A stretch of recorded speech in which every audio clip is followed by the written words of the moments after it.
Human psychology বিজ্ঞান যেখানে মানুষের মন আর মনস্তত্ত্ব নিয়ে গবেষণা করে তাকে সাইকোলজি বলে, যা একটি মানসিক প্রক্রিয়া ও আচরণ সম্পর্কিত বিদ্যা। আপনি কি জানেন, যদি কোনো মানুষকে একটা নতুন পেন দেওয়া হয় তবে এক্ষেত্রে 70% চান্স থাকে সে নিজের নাম লিখবে। আপনি কি জানেন, যদি কোনো মানুষ আপনাকে খুব বেশি কেয়ারলেস দেখায় তার মানে সে আপনাকে বেশি কেয়ার করে। বাস্তব জীবনে কিন্তু তারা একটু বেশি কেয়ারফুল হয়। যদিও এই ফ্যাক্টটাতে আমার অনেক ডাউট আছে, কিন্তু সাইকোলজি তো এটাই বলে। যদি কোনো ব্যক্তি সামান্য একটা ছোট জোকস থেকে অনেক হাসাহাসি করে, তবে সে ভেতর থেকে নিজেকে অনেক একা ফিল করছে। সাইকোলজি বলে, যদি আপনার মাথায় সবসময় আলতু ফালতু চিন্তাভাবনা আসে, তাহলে আপনি সেই আলতু ফালতু ভাবনাগুলোকে একটা সাদা খাতায় লিখে ডাস্টবিনে ফেলে দেবেন। তাহলে আপনার মন অনেক শান্ত থাকবে এবং অনেক রিল্যাক্স থাকবেন। আর যদি আপনার বিশ্বাস না হয় তবে অবশ্যই একবার ট্রাই করে নেবেন। যদি আপনার হাতের লেখা খারাপ হয়, তবে জেনে রাখুন সাইকোলজি বলে, যাদের হাতের লেখা খারাপ তাদের মাইন্ড একটু বেশি ক্রিয়েটিভ হয়ে থাকে। মানে তারা যত তাড়াতাড়ি চিন্তা করতে পারে তত তাড়াতাড়ি লিখতে পারে না। তাদের ভাবনা আর তাদের হাতের স্পিড সমান হয় না, তাই তাদের হাতের লেখা খারাপ হয়। আর এটা একেবারেই সত্য যে যারা জিনিয়াস হয় তাদের বেশিরভাগ হাতের লেখা খারাপ হয়।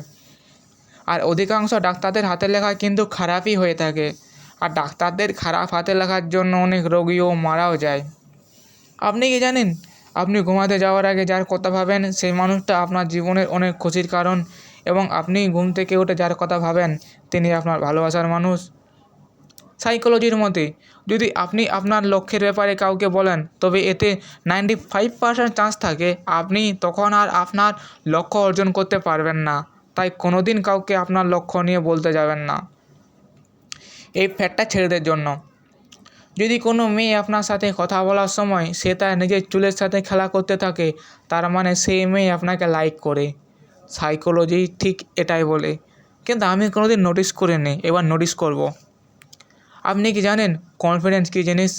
ধরুন কেউ আপনাকে প্রশ্ন করলো আর আপনি সেটার উত্তর জানেন না, তবে আপনার মাইন্ডে যা উত্তর আসবে আপনি সেটা কনফিডেন্সের সাথে বলুন। তারপর যদি পাশের ব্যক্তি সঠিক উত্তরটা দেয় কিন্তু ভীরুভাবে, তবে লোকেরা আপনার ভুল দেওয়া উত্তরটাকে প্রায়োরিটি দেবে। এটাকে বলা হয় কনফিডেন্সের সাথে ফেল হওয়া।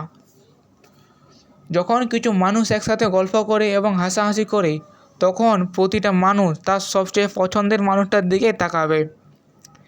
আর তখন আপনি চট করে বুঝতে পারবেন যে কে কাকে পছন্দ করে।